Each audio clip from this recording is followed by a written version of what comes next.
किसान की आमदनी उसकी जेब में पैसा बढ़े उसके लिए एक तरह से नहीं, ताकि हमारे विरोधी लोग नारा लगाते हैं वो एमएसपी पे सरकार किसान की आमदनी उसकी जेब में पैसा बढ़े उसके लिए एक तरह से नहीं, ताकि हमारे विरोधी लोग नारा लगाते हैं वो एमएसपी पे सरकार किसान की आमदनी उसकी जेब में पैसा बढ़े उसके लिए एक तरह से नहीं, ताकि हमारे विरोधी लोग नारा लगाते हैं हमारे प्रेस के सलाहकार मानो प्रमुख मानो हमारी पार्टी की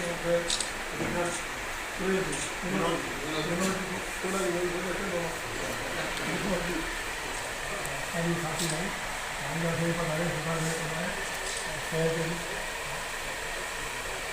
आज की चर्चा बहुत विषय से नहीं कर रहे हैं कि सामान्य हमारे प्रदेश भर में जो बजट प्रस्तुत हुआ सबसे सरकार का उस बजट को लेकर के हम लोग क्योंकि एक अपडेट कर लेते हैं, मीडिया इतना सक्रिय है कि एक एक सेकेंड की चीज़ें सबको कवर करते ही हैं, लेकिन फिर भी आईसी की ओर से सरकार की ओर से ऐसा करने के लिए हमने आपको कष्ट को दिया है, इसलिए समझ जाते हैं। अभी 18 तारीख को मध्य सरकार का 2026-27 का बजट बजट की कार्यक्रम प्रस्तुत हुआ, जो अभी चर्चारत है। अगले 3-4 दिनों में इसके ऊपर सदन में परामर्श होगा, विचार विमर्श होगा, स्पष्ट तर्क वितर्क होंगे, कटौती प्रस्ताव आएंगे, उसके बाद पारित होगा। लेकिन बजट प्रस्तुत हो चुका है। निश्चित रूप से आने वाले साल भर का जो देश का खाता होता है, विकास की योजना होती है, वो सब बजट में निर्भर करती है। तो सरकार अपने आय का लेखा जोखा और विभिन्न योजनाओं के माध्यम से प्रदेश का विकास होता है, उन सबके लिए राशि निर्धारित करती है, विभाग शादी करती है, योजनावार भी करती है। उसका एक संकल्प बच्चे से विधानसभा में पारित होता है और उसके बाद वह माननीय राज्यपाल महोदय का हस्ताक्षर पर जाता है। उनके हस्ताक्षर के बाद बजट प्रदेश में लागू होता है। इसके आधार पर सभी विभाग खर्च कर सकेंगे। हमारी सरकार का इस बार का बजट 4,80,000 करोड़ से कुछ ऊपर है। मोटे 4,80,000 करोड़ का बजट इस बार विधानसभा प्रस्तुत हुआ है, जो पारित होने की स्थिति में है। निश्चित रूप से पिछले वर्ष की तुलना में इसमें करीब 12-13% की शासन ने वृद्धि की है। समय के हिसाब से योजनाओं का आकार प्रकार को लेकर के बढ़ोतरी की है। सरकार के संसाधन विभिन्न करों के माध्यम से, विभिन्न स्रोतों से सरकारी आय होती है, उसके माध्यम से, जीएसटी के माध्यम से, भारत सरकार से हमारा जो प्रदेश का हिस्सा आता है, सेंट्रल स्टेट और संघीय शासन में जो राज्यों का और केंद्र का समन्वय होता है, जो हिस्सा हमारे बच्चे का वो सब मिला करके और हमारी आय मानी जाती है और उसके आधार पर बहुत बड़ा व्यय तय होता है। इस आधार पर बजट प्रस्तुत हुआ है। निश्चित रूप से ये भरा पूरा बजट है। सरकार का संकल्प है कि इसको 2028 तक जब सरकार का कार्यकाल जब तक है, जो चुनाव के पहले तक इसको बढ़ाते हम इसको 7-7.5 लाख करोड़ तक ले जाना चाहते हैं। सरकार के संसाधन इस प्रकार की कार्य योजना इस बार तय हुई है।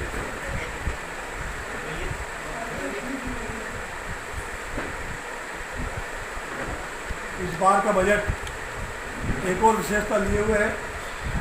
हिंदुस्तान में हमारा पहला स्टेट है मध्य प्रदेश, इसने रोलिंग बजट को महत्व दिया है। रोलिंग बजट एक नया शब्द सबके लिए भी मैं भी समझा उसको, तो मीडिया के लोग जानते ही होंगे। रोलिंग का अर्थ है कि अभी 25, 27, 26 बैठे हैं, 2028-29 अगले चुनाव आएंगे। अगली जब चुनाव की चीज़ बनी तब तक के लिए अगले 3 वर्ष का आज की योजनाओं को, आज के बजट के आधार पर अगले वर्ष का संभावना 27-28 में 28 का संभावना, उस प्रकार का खाका आज से हमारे ध्यान में रहेगा, ताकि हम उस प्रकार की कार्य योजना अभी तय करेंगे। तो कौन सी परियोजना हमारे आज शुरू हुई 28 में पूरी होगी, कौन सी परियोजना कितने धन के अगले वर्ष में, अगले वित्तीय वर्ष में, उसके अगले वित्तीय वर्ष में कितने धन की आवश्यकता होगी, उसका प्लान आज से ही, ताकि हमारा ये कार्य की गति टूटे नहीं, किसी योजना में फंड की कमी आए नहीं और किसी में गतिरोध ना आए।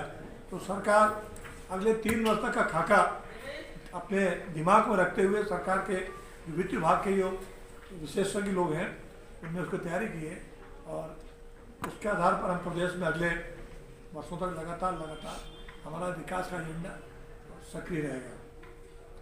मोटे तौर पर प्रदेश में जो विकास के बिंदु है उस पर विभिन्न प्रकार के सेक्टर काम करते हैं। सड़क, बिजली, पानी, उद्योग, नगरीय विकास, ग्रामीण विकास, स्वास्थ्य, शिक्षा, इन सब चीज़ों को सरकार ने अलग तरीके से बजट का आकलन किया है और वो बजट के प्रस्ताव इस साल के बजट में शामिल किए गए हैं। भारी भरकम सभी विभागों में बजट दिया गया है। हर विभाग में लगभग 5 से लेकर के 15% तक की वृद्धि इस बार एलोकेट की है। बढ़ते हुए व्यय को देखकर समय के हिसाब से कुछ परियोजनाओं की लागत बढ़ जाती है, कहीं श्रम भी बढ़ जाता है, कहीं और कारणों से तो लगभग एवरेज 10% की वृद्धि, 5 को ही मान लें हम, 20-15 को ही मान लें, तो एवरेज 15% की वृद्धि का आकलन किया गया है। इसके आधार पर हमारी परियोजना संचालित होगी। हमारा जो शहरी सेक्टर है, सबसे अहम तो ये है कि इस बार के बजट में पहली बार मध्य प्रदेश में ढांचागत विकास के लिए इंफ्रास्ट्रक्चर अधोसंरचना, उसके लिए 1 लाख करोड़ से अधिक का बजट लक्षित किया गया है, जो मध्य प्रदेश के इतिहास में बजट में पहली बार इस प्रकार की प्रस्तावना की गई है। क्योंकि सरकार के बजट की जो व्यय की शीर्ष रहता है उसमें 2 प्रकार के होते हैं, एक राजस्व बजट होता है, एक कैपिटलिस्ट होता है परियोजना बजट। तो जो आधारभूत से चीज़ें खड़ी होती है हमारी, कैपिटल इन्वेस्टमेंट बोलते हैं उसको। तो सरकार का जो विभिन्न प्रकार के माध्यम से खर्च होते हैं उसमें लागत आती है, या कर्मचारी का वेतन होता है, विभिन्न प्रकार की जो है उस लागत में एक भाग वो रहता है, एक भाग रहता है कैपिटल इन्वेस्टमेंट, जो लॉन्ग टर्म संपत्ति से निर्धारित होती है, जो लंबे समय तक उस योजना का लाभ मिलता रहता है। तो ऐसा जो 4-4.25 लाख या 4 लाख करोड़ का बजट है, इसमें 1 लाख करोड़ रुपया ढांचागत विकास के लिए, जो हमारी सड़कें, बिजली है, पानी है, अधोसंरचना के जो विभिन्न प्रकार के जो, चाहे वो हवाई सेवाएं हो, चाहे रेलवे सेवा हो, या विभिन्न प्रकार की जो ढांचागत सुविधाएं जिसको आवश्यकता लगती है। जैसे बाकी उन्नत प्रदेश है, वहाँ हमारे यहाँ कुछ रेलवे का नेटवर्क कम था पहले, हवाई सेवाओं नेटवर्क कम था। इन सब चीज़ों का विकास के लिए पूरी दुनिया आज ग्लोबल हो गई है और तमाम इन्वेस्टर जो हमारे देश विदेश से आते हैं, तो ये सब चीज़ें उनको प्रथमता लगती है। उन्नत ढांचा हो, अच्छी सड़कें हो, अच्छे रेल मार्ग हो, अच्छे हवाई यातायात के साधन हो, उत्तम हवाई अड्डे हों, या और प्रकार की सहूलियतें, उसके लिए शासन ने तय किया है। तमाम प्रकार की इन्वेस्टर मीट इस बार सरकार ने, ये पिछला वर्ष औद्योगिक वर्ष के रूप में मनाया गया था। इसमें सरकार ने पूरे वर्ष भर उद्योगों के MOU हैं, और जो MOU हुए हैं राष्ट्रीय स्तर पे भी हुए हैं, कुछ विदेशी इन्वेस्टमेंट FDI का भी समायोजन है इसमें। और सरकार की दृष्टि से या विश्लेषक जो अर्थशास्त्री हैं उनकी दृष्टि से जितने MOU होते हैं और उसका 30% भी उतर जाता है तो उसको 100% सफलता मानी जाती है। अभी मध्य प्रदेश में हम लगभग 20-25% पे पहुँचे हैं और धीरे धीरे करके 30% को, और कुछ मामलों में 100%, कुछ पे 50% ऊपर जा रहे हैं। इन हाल मिलाकर के 30% का जो आंकड़ा होता है वो समुचित रूप से इसको ऐसा माना जाता है कि ये सफिशिएंट आंकड़ा है। इतने लोगों ने प्रयास किया, इतनी योजनाएं हमारी जमीन पर उतरी, क्रियान्वित हो पा रही हैं। तो ये चीज़ है सरकार किसान की आमदनी, उसकी जेब में पैसा बढ़े, उसके लिए एक तरह से नहीं, ताकि हमारे विरोधी लोग नारा लगाते हैं वो MSP पे, तो हमारा युवा टैलेंटेड हो और रोजगार देने वाला बने, ना कि रोजगार मांगने वाला हाथ। लोग कहते हैं रोजगार मांगने वाला नहीं, रोजगार देने वाला हाथ बने। हर युवा का आगे 25-50 नौकरी जोड़ के वो चले, तो ये दूसरा हमारा युवा करके, और 5 चीज़ों को वर्ष भर के विकास में क्या हुआ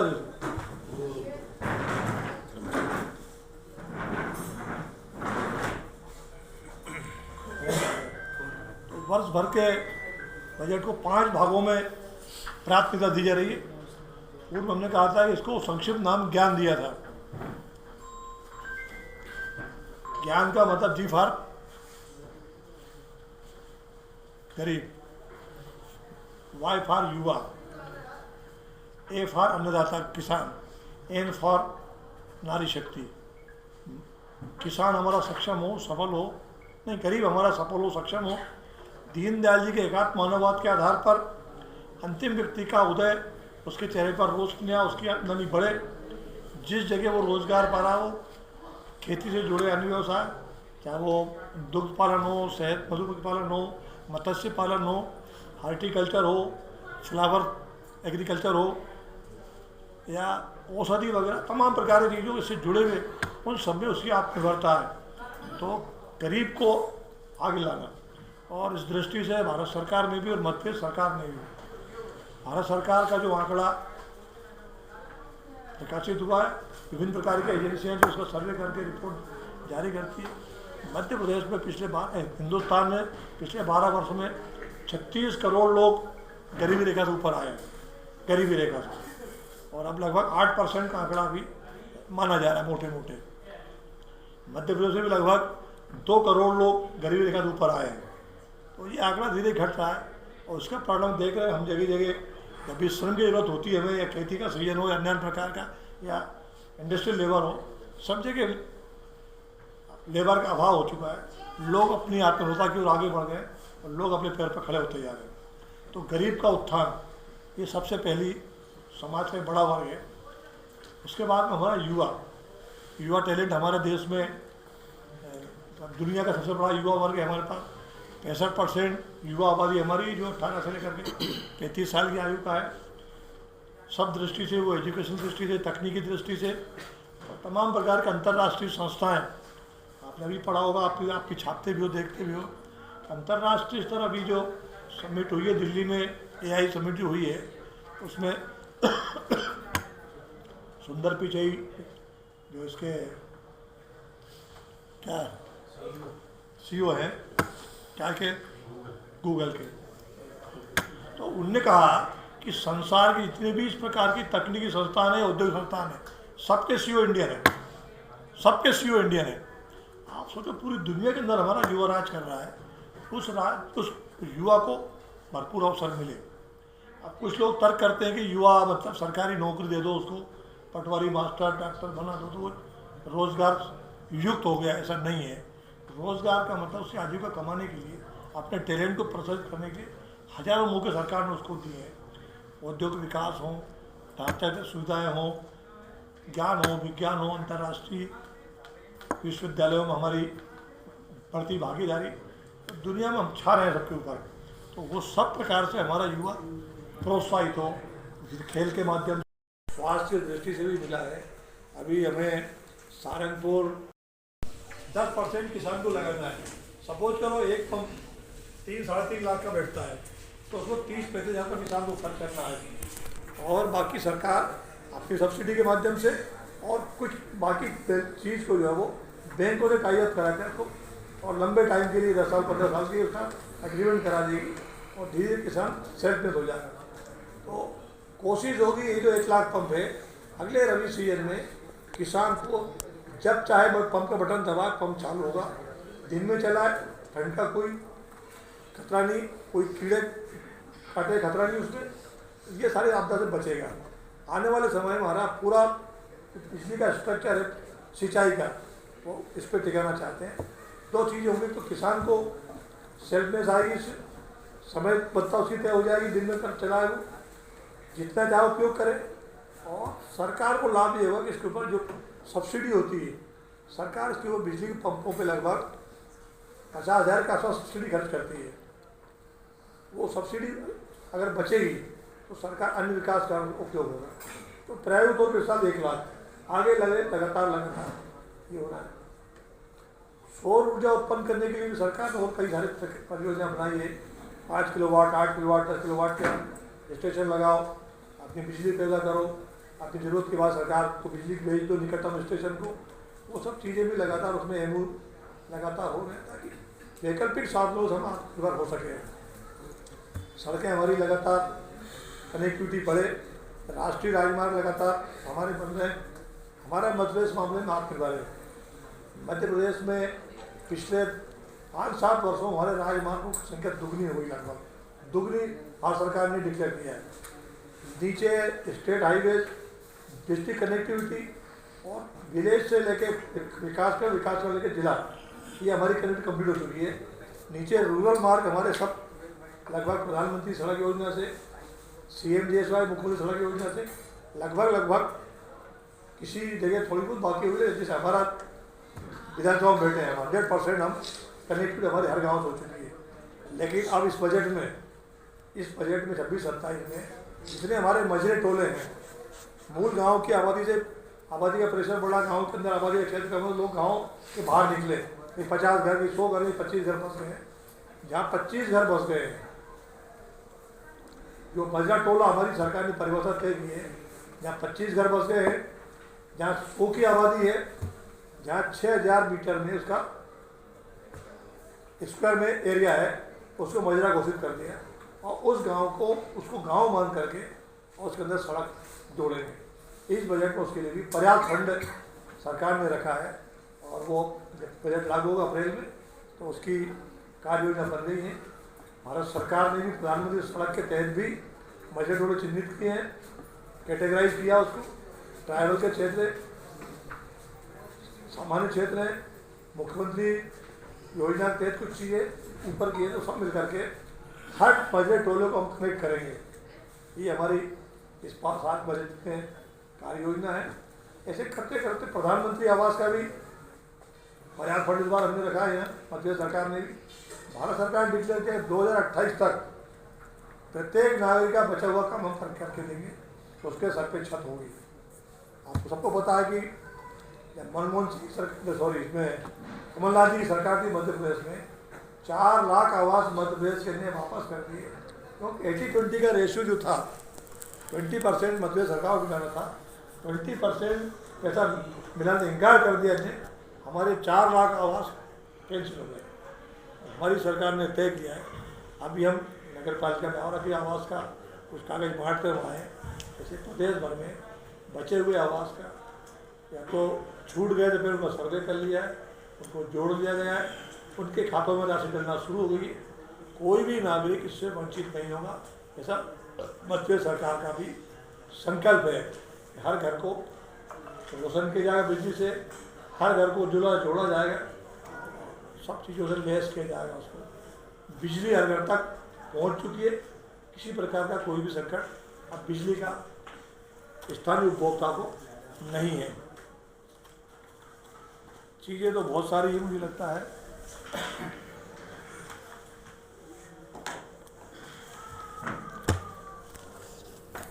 तो रोज़मर्रा के जीवन में जो खर्च होता है उसको किस प्रकार से उसकी सहूलियत पे तक किया उसके लिए, तो रोज़मर्रा चाहे उसका बच्चों का जन्म से लेकर के बच्चों के जन्म के समय भी सरकार 16,000 सहायता करती है, फिर पढ़ाई लिखाई, फिर घर मकान, फिर उसका रोजगार व्यवसाय, फिर उसका आगे जीवन में और जो उसका है, बीमार हो, दुखी हो, जहाँ जहाँ उसको पैसे की जरूरत लगती है किसान को, उसको सरकार सब्सिडाइज कर रही है, मदद कर रही है।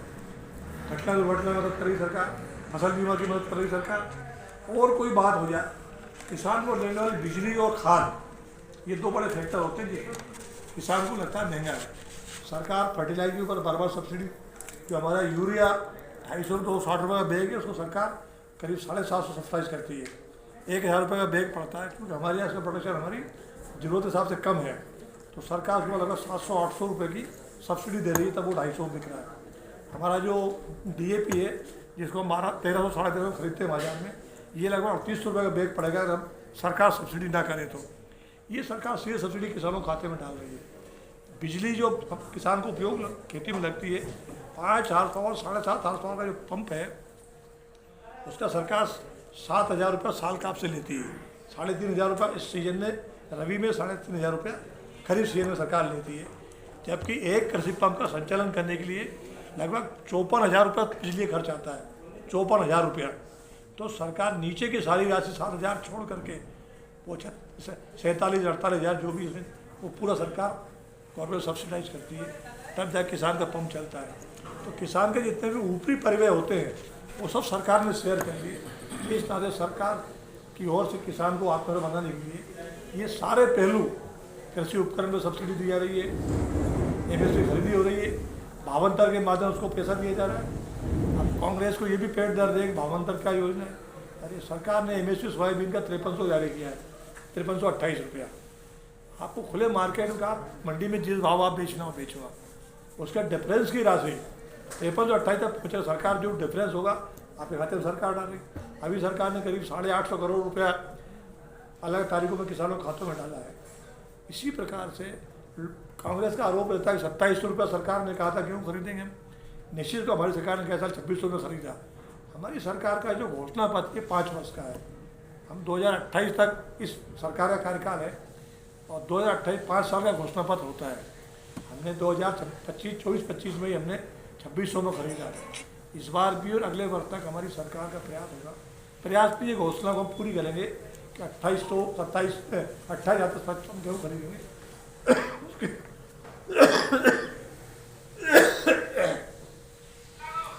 उसके आगे तो हम जा सकते, पीछे नहीं रहेंगे। विभिन्न प्रकार की और जो हमारी फसलें मोटी फसलें सब पे सरकार का MSP लागू है और हम वचनबद्ध देंगे उस पर हम अनाज खरीदेंगे।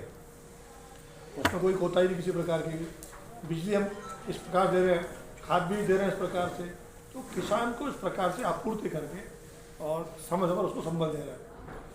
चौथा हमारा अन्नदाता के बाद नारी शक्ति। नारी सम्मान के लिए सरकार हमारी पूरे देश भर में, मोदी सरकार हो चाहे हमारी राज्य सरकार हो, महिला सम्मान के लगातार और उनके लिए कानून बना रही है। उनके बेटी के जन्म से लेकर के जो नारी अनुपात महिला अनुपात कम हो रहा था, वो पिछले 5-7 वर्षों में अनुपात सुधर रहा है। बड़ा गैप था, लगभग 920 या 900 का अनुपात पहुँचा कुछ राज्यों में, कहीं कहीं 870 तक आया था। वो अनुपात सुधर करके अब जो है लगभग मुझे लगता है कि 950 से 970 के बीच पहुँच रहा है।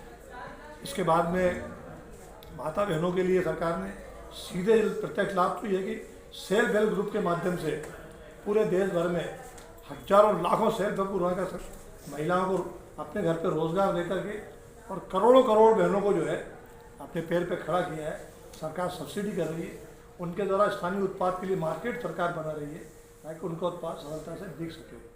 सरकारी तौर पे भी चाहे बच्चों का गणवेश हो या अन्य प्रकार के, ये सब चीज़ें भी महिला समूह जो है, कहीं पेट्रोल पंप चला रही है, कहीं दुग्ध संचालन पे वो चीनी प्लांट चला रही है, कहीं और प्रकार के भी काम है, कहीं पेट्रोल पंप चला रही हैं, कहीं और फेयर प्राइस शॉप चला रही हैं।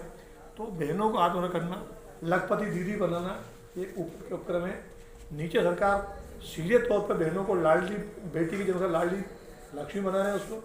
और लाडली बहनों के लिए हमारी सरकार ने और हमारी सरकार के साथ साथ अन्य राज्यों की कई सरकारों ने जो माताओं को लाडली बहना के नाम से उनको जो एक प्रकार से उनको मानदेय मान ले, उनको सम्मान निधि मान ले, जो उन तक हर महीने मतलब 1500 पहुँचाए जा रहे हैं।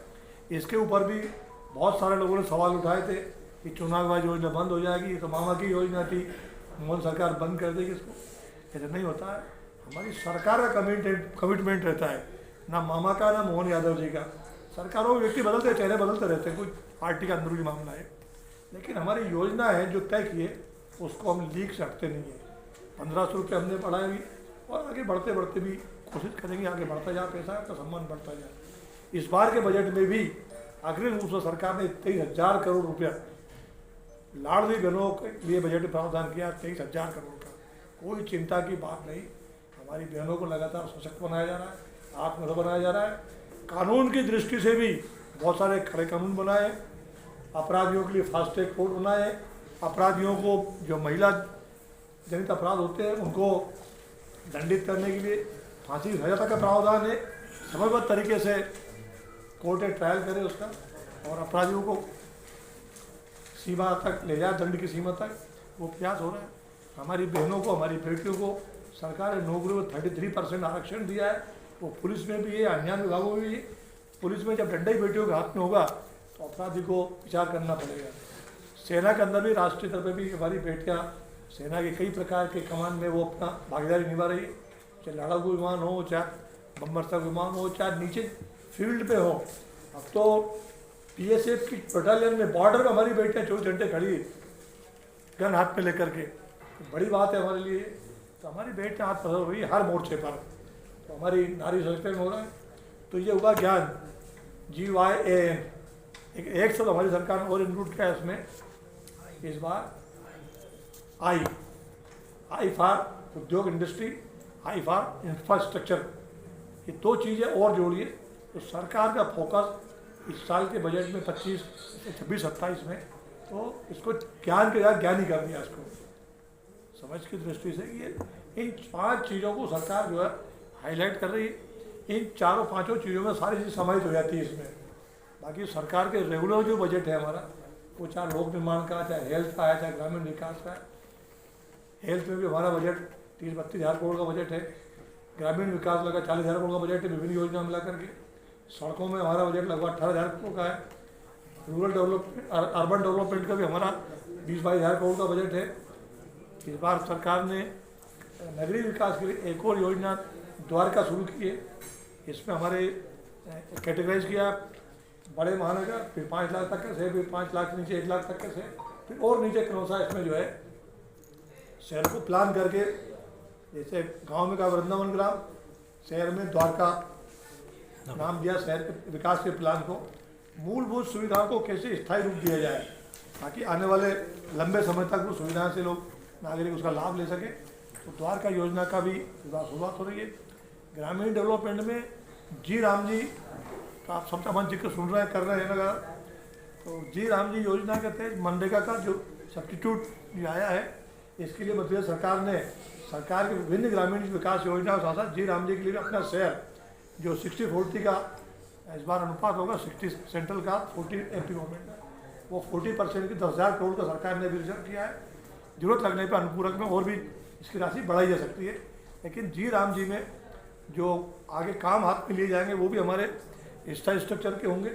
जैसे हमारा जल संरचना को संरक्षित करना, पानी की हमारी धीरे धीरे करके भूजल का जल स्तर कम होता जा रहा है, तो 50% राशि हमारी जी राम जी बजट की पक्के स्ट्रक्चर, पक्के तालाब होंगे, अच्छे डैम होंगे, निस्तारी और साधन होंगे, चेक डैम होंगे, इन सबके माध्यम से बहते पानी को रोकना, कि चाहे वो वाटर कंजर्वेशन के लिए घरों की छत का पानी उतारना हो, गांव का पानी गांव में, खेत का पानी खेत में, ऐसी खेत तालाब बना करके और लोगों की छतों को पानी को भी अंडरग्राउंड उतार करके नगरीय क्षेत्र में भी सरकारी भवन जितने हैं या बनेंगे या बने हुए, उनकी सबकी छतों को भी पानी से, धरती में जल हम अगर जितना दोहन करेंगे उतना अगर वापस लौटाएंगे तो हमारा लेवल ये बना रहेगा। सरकार का फोकस होगा।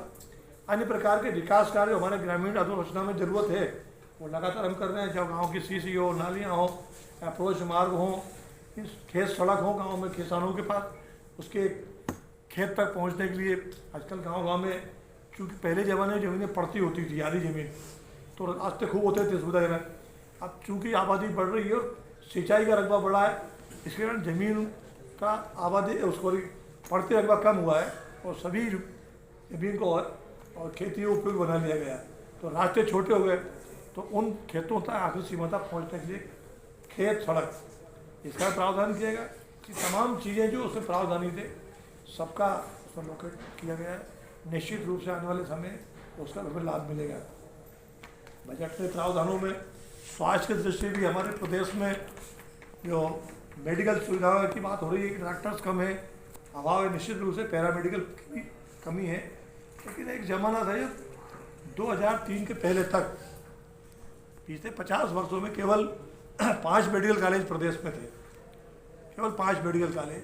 अब इतने बड़े प्रदेश 8-8.5 करोड़ की आबादी में 5 मेडिकल कॉलेज से इतनी सीटें थी, उतनी से बच्चे निकलेंगे पढ़ करके तो प्रदेश में वो ऊँट की मुँह में जीरे के समान लगते थे वो।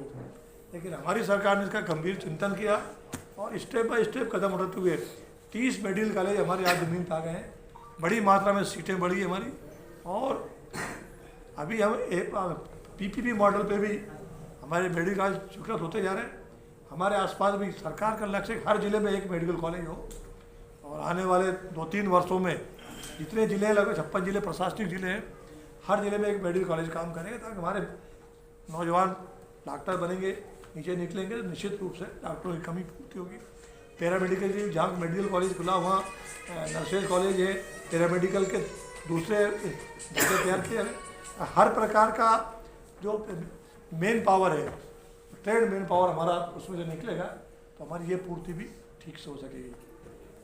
सिंचाई के क्षेत्र में हम, आप सबको आंकड़ा बार बार हमारी सरकार और मीडिया बताता है, आप लोग भी छापते हैं कि एक समय तक 2003 के पहले तक हमारा प्रदेश कृषि प्रधान प्रदेश है ये, और लगभग 70-75% आबादी हमारी खेती से जुड़ा करती है।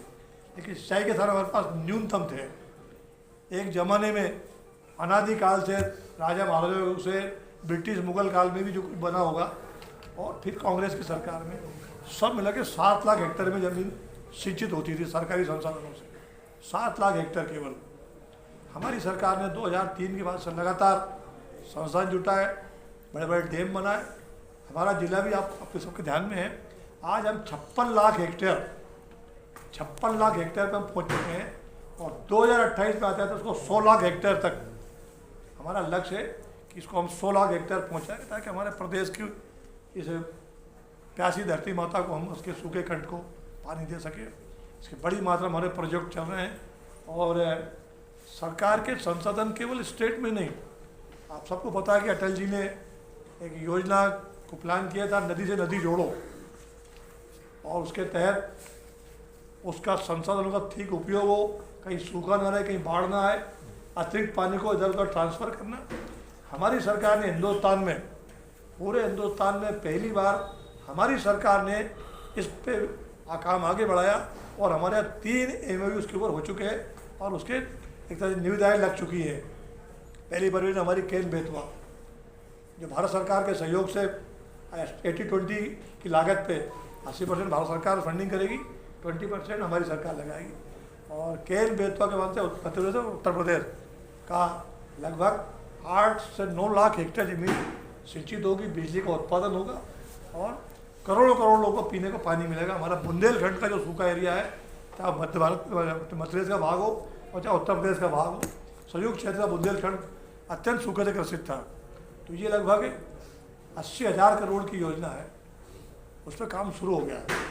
दूसरी परियोजना हमारी राजस्थान के साथ हमारा MOU हुआ है मध्य प्रदेश सरकार का।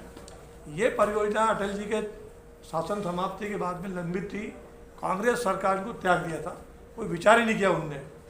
अब हमारी सरकार ने आकर के, हमारे मोहन यादव जी की सरकार, राजस्थान सरकार के मुख्यमंत्री जी ने मिलकर के, भारत सरकार के मतलब प्रधानमंत्री की उपस्थिति में जयपुर में इसका MOU हुआ, और इसमें इसको कहा PKC। पार्वती जो हमारे ज़िले से निकलती है, बेहती जो हमारे ज़िले में 500 किलोमीटर लगभग, काली सिंध जो हमारे पश्चिमी छोर पे है, और चंबल जो राजस्थान में रहती है, निकलती है हमारे प्रदेश से ही। तो PKC योजना को MOU किया। इसमें 12-13 जिले मध्य प्रदेश के, 12-13 जिले राजस्थान के लाभान्वित होंगे, और इससे भी लगभग 8 लाख हेक्टेयर सिंचाई होगी, बिजली बनेगी, और सब चीज़ें हमारी आत्मनिर्भरता आएगी। ये भी लगभग परियोजना 1 लाख करोड़ की है, और इसमें वही भारत सरकार का 80-20 का फार्मूला है। तीसरी परियोजना और हमारी महाराष्ट्र से MOU हुआ है, हमारी ताप्ती जो बुरहानपुर का साथ बेहती है, और महाराष्ट्र की कोई नदी मुझे ध्यान नहीं आ रहा नाम, वो जोड़ करके, और मध्य प्रदेश महाराष्ट्र को संयुक्त क्षेत्र में उसको MOU हुआ है।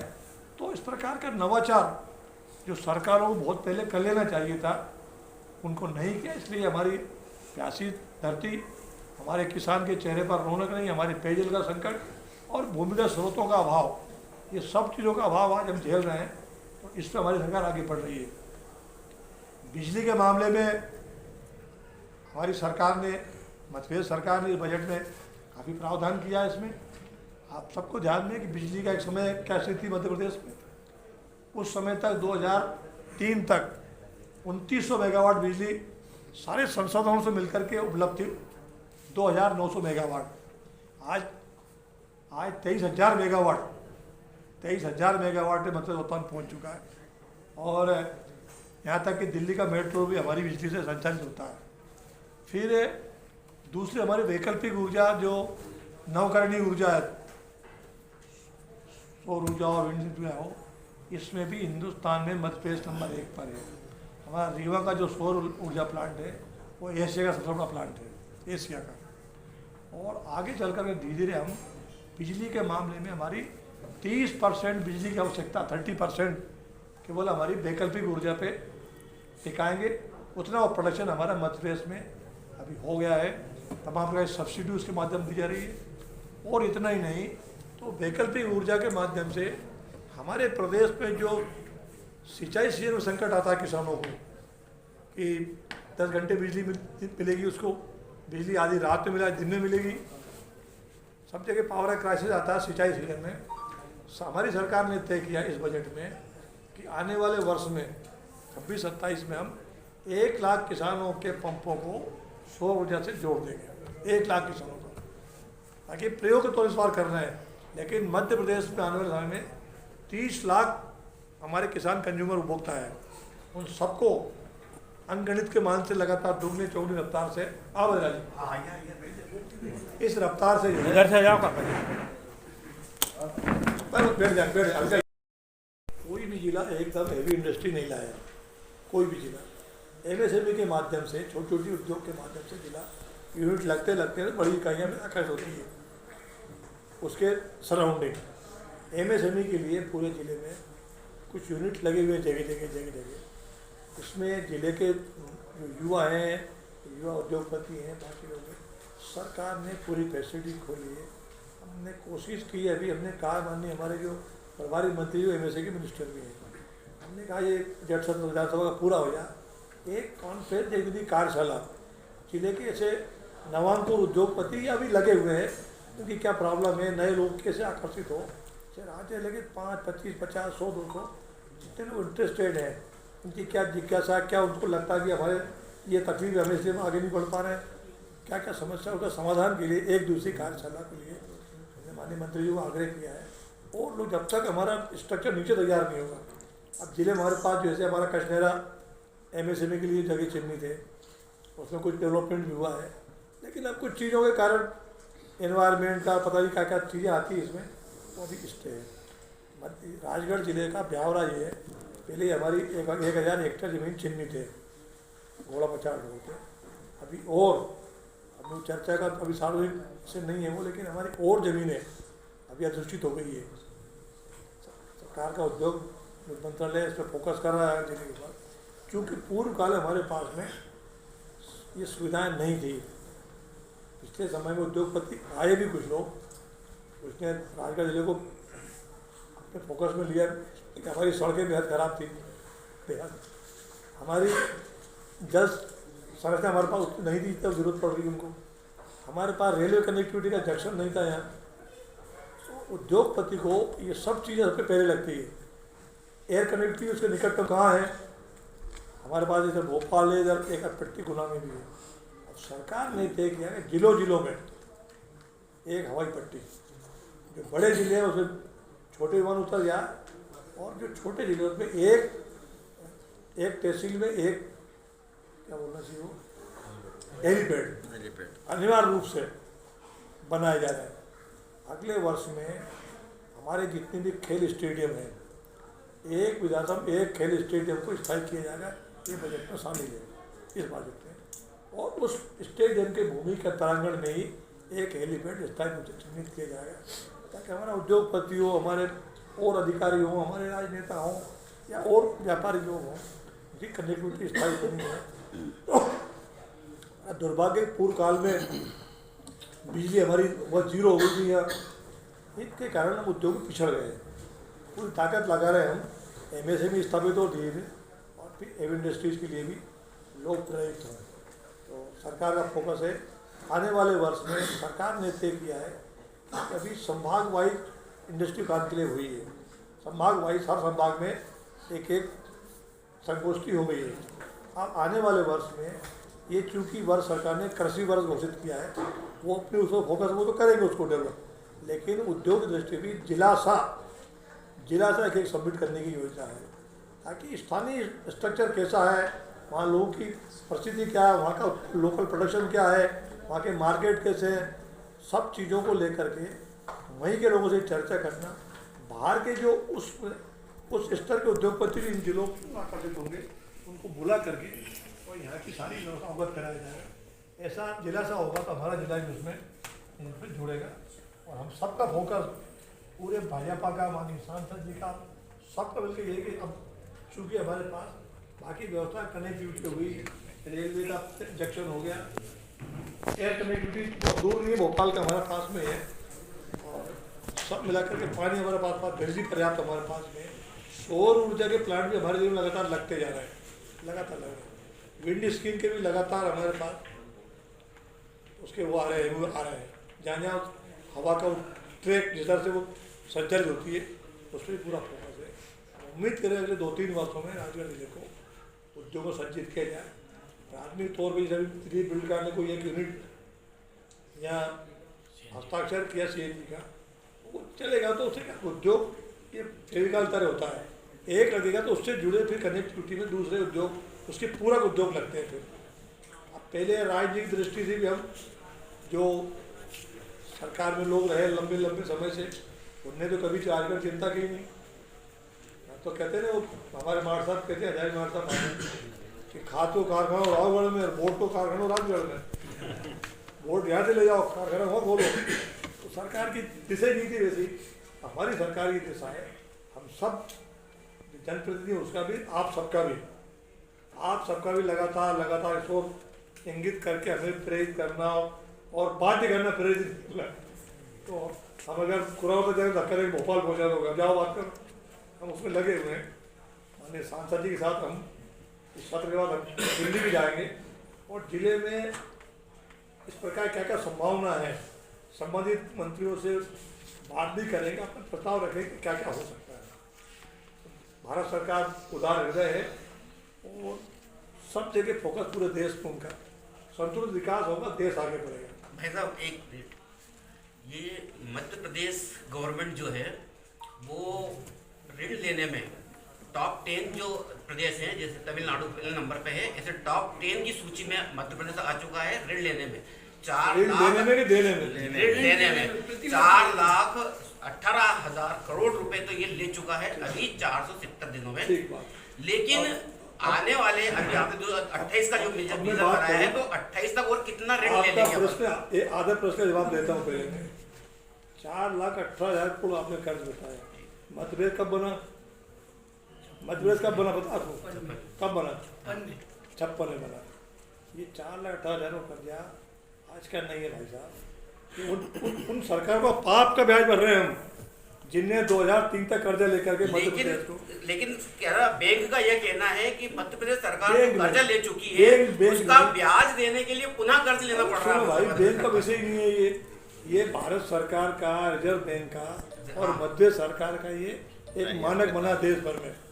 जिस राज्य की जितनी कहना चाहिए वो GDP, जिस राज्य की जितनी GDP है, उस राज्य की GDP का 3% विकास के लिए कर्ज लिया जा सकता है।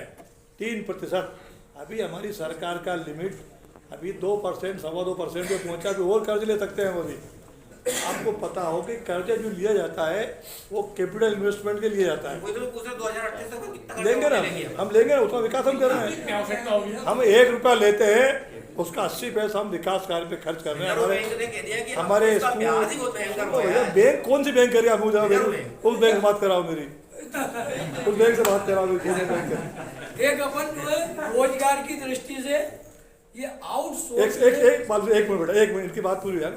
तो ये जो कर्जा होता है, ये मध्य प्रदेश बीमारू राज्य था, फिर विकासशील राज्य बना, अभी विकसित राज्य की दौड़ में हम हिंदुस्तान के 5 अग्रिम प्रांतों में जगह बना चुके हैं विकास के मामले। 5 अग्रिम प्रांतों में टॉप 10 में आ चुका है ये, टॉप 10 में। तमिलनाडु नंबर 1 पर है, मध्य प्रदेश टॉप 10 में। अरे सब मिला करके हम सब पैरामीटर्स मिला करके हम 5वें नंबर पर आ गए हैं। लेकिन आपने रफ्तार नहीं देखी विकास की। हम बात कर रहे हैं उस समय की 3 की और बात कर रहे हैं हम 26 की। विकास के पैरामीटर भी नापो मेरे भाई, केवल एक कर्जा मत देखो। कर्जा सरकार विकास के लिए लेती है। कोई सरकार का कर्जा केवल पैसा लो और डकार के भाग जाओ। ये कांग्रेस के ज़माने में क्यों भाई, क्यों विकास नहीं हुआ? कहाँ गया पैसा उस समय का? कर्जा लो खा जाओ, कर्जा खा जाओ। आप भी बैंक से कर्जा लेकर के और एक छोटा दुकान खोले लिया आप, और बजाय उसके आप जो है सट्टे में लगा दो जाकर बाजार में, आप पे कर्जा चढ़ेगा कि उतरेगा? चढ़ेगा। आप दुकान में लगाते हैं तो 1 का 2 का 4 होता। हमारी सरकार पूंजीगत व्यय कर रही है। पूंजीगत व्यय समझो आप, ये बिल्डिंग बन गई है, स्कूल, अस्पताल, मेडिकल कॉलेज, रेलवे, हवाई अड्डे, सेना के उपक्रम, ये सब बन रहे हैं, ढांचागत विकास हो रहा है। ये सरकार की असेट्स हैं। 4 लाख करोड़ का कर्जा पूंजीगत व्यय है जो देश के विकास में स्थायी योगदान है। ये राजस्व व्यय नहीं है कि लिया और खा लिया। थोड़ा गणित को समझो मेरे भाई। चलो आगे। बालू भाई, ये रोजगार की रोजगार की दृष्टि में आउटसोर्स बहुत परेशान कर रहा है। ये जो ग्रामीण क्षेत्र के युवा है उन्हें तो मालूम ही नहीं पड़ती कब बच्चे जो है बाहर से आउटसोर्स से ले आते हैं और नौकरी लग जाते हैं। 2-3 बातें हैं। युवा की भी बात की है अभी कि हर हाथ को काम, हर खेत को पानी, हमारा जनसंघ के ज़माने का नारा है, जनसंघ के ज़माने का। आप तो सोटेला में रहते हो, सोटेला के आसपास सारा ग्रामीण क्षेत्र है, सोटेले वाला ग्रामीण ही है, आधा शहर सोटेले गाँव ही है। आप मुझे बताओ, अभी सोयाबीन की फसल कटी, अब गेहूँ कटने वाली अगले महीने में, आप मुझे मजदूर बता दो, 100 मजदूर ये खड़े सोटेले में, बताओ जरा।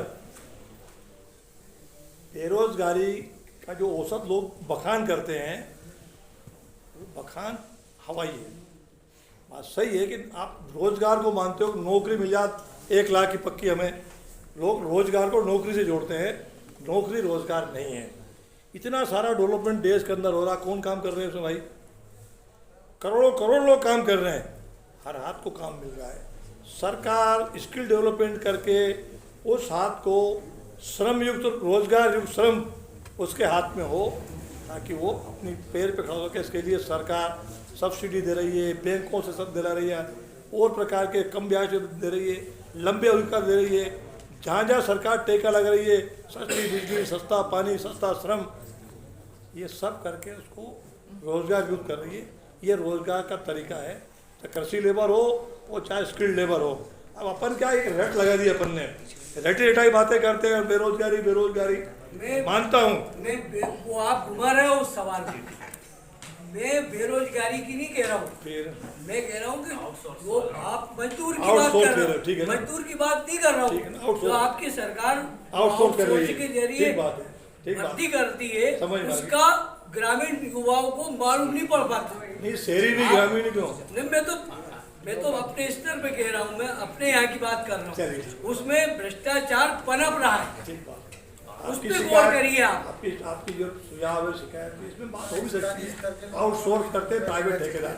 हाँ, वही कह रहा हूँ। सरकार तो सरकार ने उस प्राइवेट कंपनी को दे दिया ठेका। मेरे भाई, सरकार के कामों का इतना विस्तार हो चुका है, इतना विस्तार हो चुका है कि उतने लोगों को सरकारी नौकरी पर रखना संभव नहीं है। सरकार के बजट की सीमा है। अभी भी सरकार का राजस्व जो होता है काय के ऊपर, इसके ऊपर स्थापना पे सरकार के बजट का 65-70% जा रहा है इसके ऊपर। बाकी में सब डेवलपमेंट कार्य, करोड़ों करोड़ लोग काम करते, तो सरकार खड़ी होती है। अब 100% को आप उसमें लगा दोगे तो कोई ठट्टन पाल मजीरे बने। मैं बहुत आगे अरे सुन तो मेरे भाई, तो कुछ छोटे कामों के लिए समयबद्ध तरीके से, किसी में 4 महीने की ज़रूरत है, किसी में 6 महीने की ज़रूरत है, किसी में 1 साल की ज़रूरत है, अस्थायी तौर पर ये है मूल उसमें। वो 30 साल के लिए नहीं, 6 महीने, 12 महीने, 2 साल, वो आउटसोर्स बंद रहता है। इसलिए आउटसोर्स किया जाए। जैसे हम खेती करते किसान लोग हैं, हम भी खेती करेंगे, 12 महीने का एग्रीमेंट करते हैं कि 12 खेती करेगा हमारी भाई, और उसमें फिर जो तेरे को मिलेगा, तेरा हिस्सा मेरा, हमारा हिस्सा ये, तो आउटसोर्स पर चलता है सारा। महिलाओं की बात करी थी आपने अभी, महिलाओं के सम्मान की बात करी थी। इधर का सवाल मुकेश भाई, थोड़ा दूसरे इधर हाँ बोलिए। बंद हो गई, उसकी लीज थी 30 साल की, 12 साल पहले खत्म हो गई। नगर लोगों को 5 करोड़ रुपए देना है। विकास की बात हो तो मतलब एक तरफ देखो, वो प्राइवेट इंडस्ट्री थी वो, और 1 मैन शो था उसमें। भरत मोदी की इंडस्ट्री थी वो, और उसकी कोई संतान नहीं है। एक चीज़, भरत मोदी आयु से 85 वर्ष से ऊपर हो चुके हैं। उनने जहाँ भी उनके कार्यक्रम पीतमपुर में हो, देवास में हो, अब चूँकि देख रहे उनकी एक बेटी के विदेश में, वो भी बड़े उद्योगपति उसमें हैं, वो प्यारा में रह के इंडस्ट्री सर्विस नहीं थे। इसलिए धीरे पिछले कुछ वर्षों उनने लेबर कम करते करते बंद कर दी, उसको ड्रॉप कर दिया। दूसरी चीज़ ये जो टैक्स का मामला आपने कहा है, वो मधुमिलन फैक्ट्री है पड़ोनिया गाँव में, वो जो रेवेन्यू लेंगे पड़ोनिया के, नगर पालिका ने अपना दावा किया रेवेन्यू हमें मिलना चाहिए, पंचायत हमारा, ये दोनों का मामला हाईकोर्ट चल रहा है अभी, अनडिसाइडेड है ये, तो वो रूरल जमीन है वो, वो मस्तानपुरा की जमीन के आगे पड़ोला की जमीन के ऊपर है वो क्या हमारे ग्राम पंचायत की जमीन हो तो, और है भी नहीं ग्राम पंचायत को, लेकिन ये दोनों का प्रकरण चल रहा है कोर्ट में, डिसाइड होगा ताकि जो फैक्ट्री का जो भी कोर्ट जो आरोपित करेगी उनको दे या इनको दे। डायलिसिस यूनिट की आपने बताया कि डायलिसिस यूनिट लगने वाली है, ये आपके पैरामेडिकल स्टाफ डॉक्टर्स की इसमें तो मैं ध्यान देना चाहूँगा, आउटसोर्स से भी नर्सिंग स्टाफ भी लिया गया है, लेकिन मुश्किल ये है कि उनसे नर्सिंग का काम लिया नहीं जा सकता क्योंकि रिस्क है, तो प्रशिक्षित है या ऐसा कुछ दिक्कत है तो वो क्लरिकल काम कर रहा है, नर्सिंग तो स्थिति होगी वही नर्सिंग होती है। मैंने कहा कि जो मेडिकल कॉलेज नर्सिंग कॉलेज बनते जा रहे हैं, एकदम से नहीं रिपोर्ट का बटन दबाया नर्सें बाहर आ गई करते जैसे हमारी ग्रोथ आएगी, 1 वर्ष में 2 तीसरे वर्ष में हमारे पास ही पैरामेडिकल का स्टाफ बढ़ता चलते, राजगढ़ में बात करें नर्सिंग कॉलेज मानको बना, और अगले 2 वर्ष में 500 लोग वहाँ से निकले हो, तो जैसे सब कल निकलेंगे तो कहीं नहीं पूर्ति होती जाएगी। ये बाड़ा बहुत लंबे से बिगड़ा हुआ है, पिछली सरकारें 56 से शुरू करती, धीरे धीरे अब ये सब चीज़ें, अब पाप किसी के यार बैटरी तो हमारे सिर पे आ गई, लेकिन आपकी मशीनें खत्म हो रही है उससे, लाखों करोड़ों की जो मशीनें 3 गुना कर दिया, 5 गुना कर दिया, 6 गुना कर दिया। आपकी मशीनें कंडम हो रही है, जैसे आईसीयू में भी तो 3 साल से एएमसी खत्म हो चुकी है मशीनों को की। कोशिश कर रहे हैं सब संचालित हो, अब ये टेक्निकल मामला है, हम आप नहीं बैठ सकते हो तो उसको दीजिए, जैसे ट्रामा उन्होंने दिया तो 2 लोग उन्होंने दिल्ली बुला प्रस्तुत कर दिए, जो पर स्टाफ हमारा उपलब्ध उसी में से ही वो चला ले।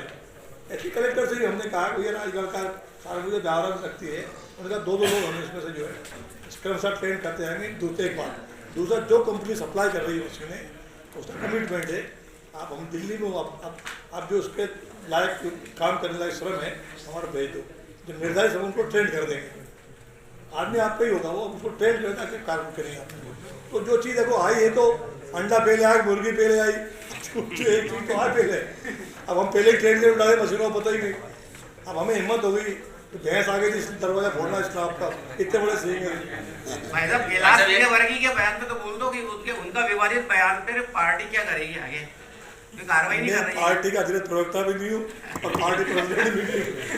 भाई साहब मैं भाई साहब एक क्वेश्चन मेरा है, नगर में सड़कों का जाल बना रहा है और निर्माण कार्य चल रहा है, क्या सुठालिया रोड जो पुराना है 20 साल पुराना जो काका जी ने बनवाया था उस पर डामरीकरण या नाली निर्माण की कोई व्यवस्था है अपने पास? कब होगी सब? ये बजट इतना बड़ा हो रहा है तो इस बजट में आ जाता है।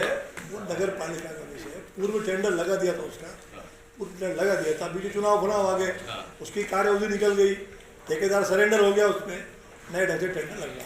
एक और जो नाला था सुठालिया रोड का जो बाईपास निकालने का बेसिक जो रोड है वो MPRDC का सिरोन से बिहार का मूल रोड वो वही है जो बालाजी मंदिर लगा है, फिर भी नगर पालिका कर रही है उसमें कब योजना बनने की कब नहीं होगी ये देखना। अच्छा इसमें प्रोजेक्ट को लेकर और राजगढ़ जिले के विकास कार्य को लेकर माननीय मंत्री नारायण सिंह पवार, माननीय सांसद मोहम्मद नागर जी, हमारे भोजपुरी जिलाध्यक्ष ज्ञान सिंह जी मिश्रा साहब, हमारे उप मंत्री दयाल जी यादव साहब, हमारे मीडिया प्रभारी अनंत पाटिल जी, हमारे तालिका अध्यक्ष कुशवा जी, दलवर यादव जी और समस्त पत्रकार साथी और हमारे मीडिया प्रभारी जी इस वार्ता में उपस्थित हुए, सभी का बहुत बहुत आभार, धन्यवाद। सभी जय बोल करके जाएं, आपका बहुत बहुत धन्यवाद। भारत माता की भ्रम हो गया, हम जो मदद कर सकते हैं वो तो हमारी उससे जनता पार्टी का विरोध करना अच्छी बात है, सरकार बनी सरकार का विरोध करना ये बहुत अच्छी बात है, लेकिन संस्थाओं का विरोध करना, चुनाव आयोग का विरोध करना, सेना का मनोबल गिराना, फिलहाल हमारा यहाँ तक कि प्रधानमंत्री जी का विरोध करना, सुबह उठने से लेकर के प्रधानमंत्री का विरोध, नरेंद्र मोदी जी का विरोध करते करते प्रधानमंत्री जी का संवैधानिक संस्थाओं के ऊपर आए, तमाम प्रकार की जितने भी संवैधानिक संस्थाएं हैं सबका कांग्रेस ने विरोध किया और आज तो उन्होंने देश का विरोध किया है, ये भारत का विरोध किया है, नंगे नाच रहे हैं, मति भ्रम हो गया। इनके खिलाफ देशद्रोह का मुकदमा चलना चाहिए, मेरा मानना है। घोर निंदनीय काम किया है। देश भर के लोग हैरान परेशान हैं। क्या हो गया इतनी पुरानी कांग्रेस को, पता नहीं, समझ में नहीं आ रहा है। देश का, जहाँ तक देश का सवाल है, प्रधानमंत्री जी का सवाल है, भारत की प्रतिष्ठा दुनिया में कैसी चमक रही है। दुनिया के सारे लोग प्रधानमंत्री जी का यशोगान कर रहे हैं। लोग इंतजार करते हैं भारत क्या निर्णय ले रहा है, लोग इंतजार करते हैं नरेंद्र मोदी जी क्या बोलते हैं। लेकिन हर चीज में विरोध, किस सीमा तक जाकर के विरोध, नंगेपन का विरोध। ये कांग्रेस पार्टी देश में तो नंगी हुई थी, दुनिया में नंगी हुई है, और देश के प्रत्येक नागरिक के दिमाग में कांग्रेस का नंगापन ध्यान में आया है। हर व्यक्ति इसको धिक्कार कर रहा है। सर, कुछ पथराव भी हुआ है, कुछ लोग घायल भी हुए थे, ऐसी स्थिति भी बनी है। देखिए, ये कांग्रेस का दिवालियापन है। उनके जो युवा नेता हैं, और वो 55 वर्षीय युवा नेता, पता नहीं क्या क्या दिमाग चल रहा है उनका। हर जगह जगह हमारे केंद्रीय दो वरिष्ठ केंद्रीय मंत्री पत्रकारों को वाइट देते हैं, उसके बीच में घुस जाना। मेरे से भी पूछो, मैं भी कुछ बोलूंगा। नहीं, क्या स्तर हो गया है, क्या स्तर हो गया है किसी सांसद को, क्या कितने निम्न स्तर पर व्यक्ति आ गए हैं। और उसी चीज को ऊपर के जो लोग हैं, कांग्रेस का नेतृत्व है, नेता प्रतिपक्ष हैं, उनके आचरण को नीचे के लोग देख रहे हैं, और ये इनके लिए रोल मॉडल हो रहा है। देश के लिए बड़ी चिंता का विषय है। कांग्रेस घोर पतन से पतन की ओर जा रही है, सारा देश चिंतित है। उसके लिए उन्होंने दिल्ली का एक पत्र जारी किया है पूरे सारे एसपी को, सारे कंपनी कमांडेंट को। 12,000 लीटर का वहाँ गबन हुआ है, इस तरह की इसका भौतिक सत्यापन करके देते। तो इस वाले इस सूचना को जारी करने वाली पत्रिका में बहुत बहुत बधाई, धन्यवाद। आपने इस ऐसे विषय को लाए जो कवर था, जिस सूचना बाहर नहीं आती। आपने जो स्ट्रिंग किया है, जानकारी आई, पुलिस ने, एसपी ने इंक्वायरी बिठा दी है। एडिशनल एसपी के नेतृत्व में 3-4 रिपोर्ट उसकी आएगी, और उसके लेवल पे अगर लीपापोती होगी तो आपके साथ हम भी कंधे से कंधा मिलाकर के खड़े हैं। माननीय, इसमें एक आरक्षक जो मतलब पुलिस के कल्याण के लिए पेट्रोल पंप चलाया गया है, ताकि पुलिस के बंधुओं के परिवारों को उसका आर्थिक लाभ मिल सके। कल्याण के काम में कोई अकल्याण करेगा तो उसके ऊपर कार्रवाई होगी। माननीय, इसमें प्रावधान है कि प्रधान आरक्षक से कम किसी आदमी को इसके वो नहीं दिया जा सकता परिवार।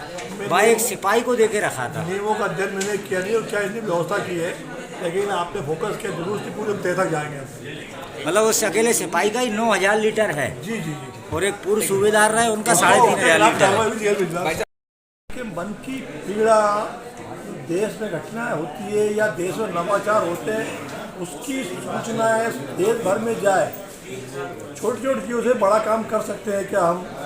कोई निराश हो रहा है, थक रहा है, कैसे करें, क्यों होगा, कैसे होगा, उसको प्रेरणा के लिए प्रधानमंत्री के मन की बात होती है। इसलिए उनका हर एपिसोड प्रेरणा का बिंदु है।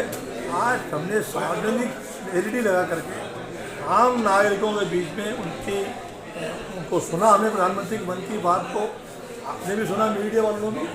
हर वाक्य उनका प्रेरक होता है, क्यों ना हम अनुसरण करें उसका। प्रधानमंत्री जी की बात के लिए अपील करते हैं, हर एपिसोड में सबसे आग्रह करते हैं ज़्यादा लोग सुने उसको और उसका लाभ लें। एक सवाल मेरा, पेड़ पौधे और पर्यावरण के लिए क्या व्यवस्था है? पेड़ पौधे और पर्यावरण के लिए क्या व्यवस्था है? पेड़ पौधे, हरियाली, ये हमारे जीवन का आधार है। हर स्तर पर हम पेड़ पौधे लगाते हैं, उसको बचाते हैं। जैसी बरसात आएगी, क्योंकि हरियाली बरसात में ही पनप पाती है, हम कोशिश कर रहे हैं हर साल, और इस साल ही कोशिश करेंगे, सरकारी प्रयास करेंगे कि हमारा जो मध्य प्रदेश का घटता हुआ वन क्षेत्र है वो फिर से पूर्ण हो। वैसे भी अभी तक हिंदुस्तान में सबसे ज़्यादा वनाच्छादित क्षेत्र मध्य प्रदेश में ही है, लेकिन इसके बाद ही हमारा रकबा घटता है।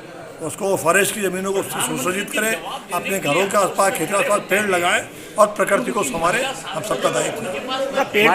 पेड़ पौधे कटने के बाद लगाए नहीं जा रहे कई जगह, जैसे हाईवे बन गया। देखो, अब जब तक दिमाग में ये चीज़ नहीं बैठेगी, पेड़ हमारा जीवन है, तब तक ये दिक्कत आती रहेगी। प्रधानमंत्री आवास प्रदेश के राज्य मंत्री आदरणीय नारायण सिंह जी पवार साहब इस प्रेस वार्ता को संबोधित करेंगे। उनके साथ हमारे क्षेत्र के लोकप्रिय सांसद आदरणीय रोडमल जी नागर जी, हमारे भारतीय जनता पार्टी के जिले के अध्यक्ष आदरणीय ज्ञान सिंह जी गुजर जी, नगर पालिका अध्यक्ष प्रतिनिधि पवन जी, हमारे प्रदेश कार्य समिति सदस्य और पूर्व जिलाध्यक्ष आदरणीय दिलबर यादव जी, हमारे ब्यावरा के मंडल के अध्यक्ष भाई राजू यादव जी, हमारे जिले के सह मीडिया प्रभारी जगदीश दास जी और ब्यावरा मंडल के हमारे मीडिया प्रभारी भाई विनोद जी। मैं आदरणीय मंत्री जी से निवेदन करूंगा कि आज की प्रेस वार्ता को संबोधित करें।